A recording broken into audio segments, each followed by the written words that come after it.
Let's look a little bit more at the playing surface because there's some really cool things that you can do that you'll want to know about. For one, you have three different modes of play. You have slide, guitar, and piano. And don't think that by pressing piano, you're all of a sudden going to get a piano sound. You're not. What you're going to get is something else. But let's look at slide first. And on this control surface, you can have the modes right there or not, but a lot of the patches do that. So slide mode will be very much what it sounds like. You're just sliding along. Totally fretless, very cool. So it can be.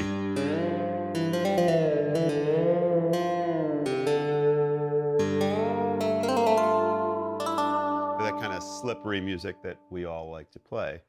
Guitar mode emulates what happens on a guitar when you move from fret to fret. So let's say you were going to go from here, this E, and go to B. So when you go, it's going to literally go kind of diatonically and jump unless you're playing a fretless guitar. So it will do what you need it to do. But here's the little magic of it. When you get to your destination, you can still vibrato, which is amazing because you think about this little diatonic movement from fret to fret, which is pitch accurate, but then at your destination, you can vibrato, which is, I think, really cool. Piano mode. Piano mode will not make your guitar sound like a piano. Piano mode is the way that we think about pitch and what we try to make this response like. So if you play from, let's say, here to here and use piano mode, it's very much like a piano. You're going to get no vibrato. It's going to go to every diatonic pitch exactly. And there's no, vibrato, expressivity in the pitch domain, which sometimes you want, depending on what you're going to do.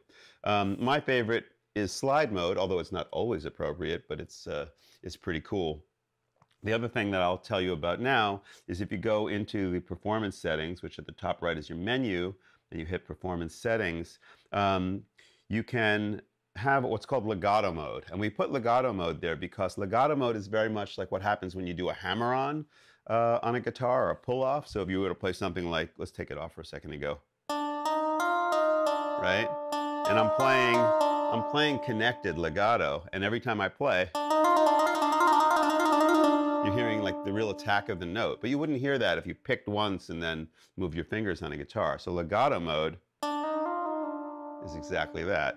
So you pick once, and then it's like literally hammering and pulling off, which is very nice. And finally, I want to tell you about mono, string, and poly. Important to know about. With mono mode, it's like pretty much any other musical synthesizer where you can, no matter how hard you try, it's only going to play one note at a time. So no chords in this mode.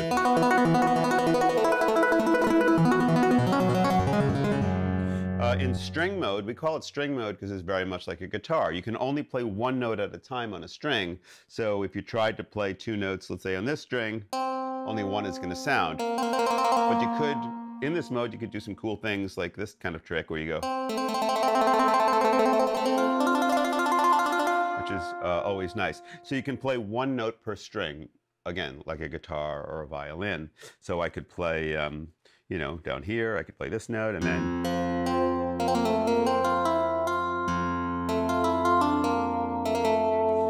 one note per string. In poly mode, you can play as many notes as you have fingers. So if you wanted to play F and A and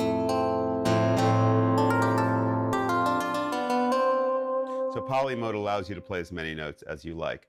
So those are all the playability modes, the sliding, the guitar mode, the piano mode, mono, poly, string, a lot of flexibility there, and you'll find them in all the different patches as you go through.